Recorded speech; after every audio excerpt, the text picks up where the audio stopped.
গ্যানশ্যাম রোকামাগার তিনি চেষ্টা করছেন, তাকে বাইলাইনের বাইরে নিয়ে যাওয়া হয়েছে। এই মুহূর্তে কারেন্ট জালের মতন হঠাৎ করে আচমকা টাক ছুটে যাওয়ার সুযোগ ছিল না, অল আউট হলো এবং লোনা সহ 3 পয়েন্ট। চতুর্থ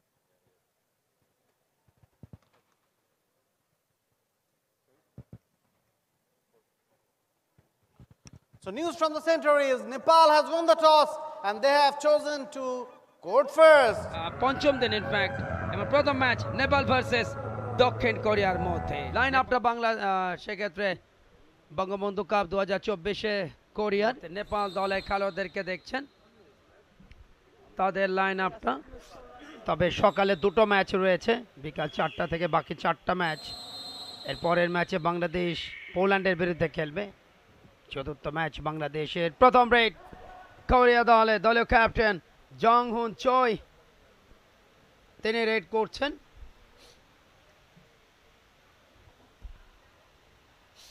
জং হুন চয় তার নেতৃত্বে দক্ষিণ কোরিয়া দলটা এসছে যারা ওয়ার্ল্ড কাপে সেমিফাইনাল খেলেছে এবং শক্তিশালী কাবাডি প্রতাপাদিত্য ভারতকে তারা হারিয়েছে। তবে এই টুর্নামেন্টে এসে যেন একটা বিবর্ণ চেহারায় নেপাল দলের আক্রমণ। তাদের রেডার দলীয় ক্যাপ্টেন ঘনশ্যাম রোকামাগার সেরা খেলোয়াড় হয়েছেন এই টুর্নামেন্টে একবার। ঘনশ্যাম রোকামাগার নেপাল, জনাব হাবিবুর রহমান পিপিএম বার অতিরিক্ত আইজিপি এবং ঢাকা মেট্রোপলিটন পুলিশের সম্মানিত কমিশনার, আপাতমস্ত খেলা পাগল মানুষ এবং দেশের এত বড় দায়িত্ব পালনের মধ্য দিয়ে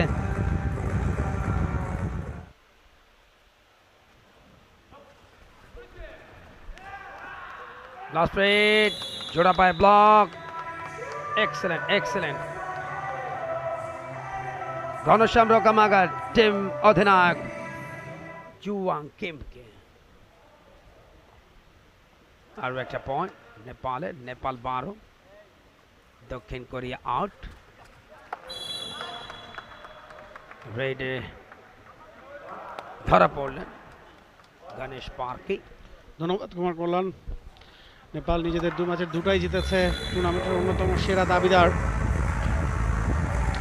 আর একটা রেড সাউথ কোরিয়ার, তিনি গেছেন রেড দিতে, জং হুন চয় ক্যাপ্টেন। তবে এই যাত্রায় সফলতা পাননি নাম্বার 14 গ্যানশ্যাম রোকামাগার ক্যাপ্টেন অফ নেপাল, তিনি গেছেন খুব সহজে হেলে দুলে। আরো জং কিম তিনি গেছেন ফর নেক্সট রাইড। কোর্টে নেপালের 7 জনই অবস্থিত, তবে পয়েন্ট পেয়েছেন এবারে। কুইক একটা রেডের চেষ্টা এবং তাকে পাকড়াও করেছে সাউথ কোরিয়া। আরো একটা পয়েন্ট সাউথ কোরিয়ার অ্যাকাউন্টে। ইউনচান জুং দেখছেন and he touches but he failed to come to his court. তাকে পাকড়াও করে ফেলেছে নেপালি ডিফেন্ডাররা। ঝুঁকিটা গ্যানশ্যাম রোকামাগার তিনি চেষ্টা করছেন, তাকে বাইলাইনের বাইরে নিয়ে যাওয়া হয়েছে। গেল আরো একটা পয়েন্ট নেপালের 35-22। নির্ধারিত 20 মিনিটের খেলা শেষের পথে এবং রেফারির কাছ থেকে সেই বাঁশি কিন্তু আমরা শুনে ফেললাম ফার্স্ট হাফ শেষে। Score line Nepal 35 south Korea 22। Match জেতার যে অভিলাষ সেটা কিন্তু অলরেডি তারা কমপ্লিট করে ফেলেছেন। দ্বিতীয়ার্ধে আরও পয়েন্টের সমৃদ্ধি করতে চাইবেন। প্রথম রেড গণেশ পার্কি দলের অন্যতম সেরা খেলোয়াড় 5 চালিয়েছেন বাকলাইনের ভেতরে, বাট ওই জায়গাটায় একটা পয়েন্ট কিন্তু কনফার্ম হয়ে যাবে, তার কারণ ডিফেন্ডার লাইন আউট হয়েছেন নাম্বার 3 সিয়াং জুকিম। ব্লক বাট সেটাকে কাজে লাগাতে পারলেন না, ব্লকটা করেও কিন্তু কাজ হলো না। মিন সোবিয়ন চেষ্টা করছেন, সময় নিচ্ছেন, 30 seconds time and he is caught. South Korea is all out for third time. এই টুর্নামেন্টের এখনকার সর্বোচ্চ 93 পয়েন্ট তারা স্কোর করেছিল। পোল্যান্ড তাদের দখলে নিতে পেরেছিল মাত্র 41 পয়েন্ট। 52 পয়েন্টের ব্যবধানে নেপাল ম্যাচটা জিতেছিল। এছাড়া সাউথ কোরিয়া নিজেদের 2টা ম্যাচে হেরেছে বাংলাদেশের কাছে 67-22 ব্যবধানে। An outstanding save from Nepal. তিনজনে মিলে ঘিরে ধরেছিলেন নাম্বার 11।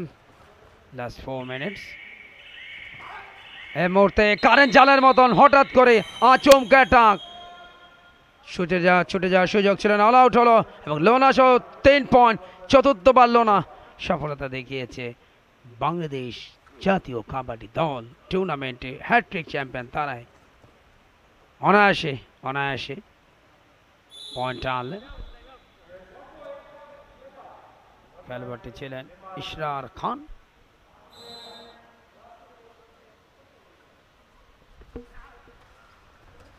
খুব সহজে ব্লক, চতুর্দিক থেকে অ্যাটাক, একটা পয়েন্ট।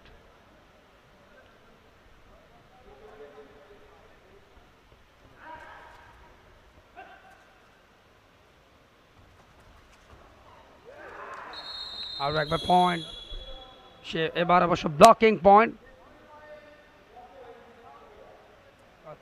This is sense. যে কোনো খেলাতে একজন খেলোয়াড়ের সেন্সটা কিন্তু ইম্পর্ট্যান্ট। সময় মতো কাজ করে সাফল্যটা বের করে না, এটাই হচ্ছে একজন দক্ষ খেলোয়াড়ের সবচেয়ে বড় বৈশিষ্ট্য। 1 পয়েন্ট নেপাল, এবং সেই কাজটাই করেছেন একটু আগে মিন ইউক চাং, পোল্যান্ডের ফটোগ্রাফার।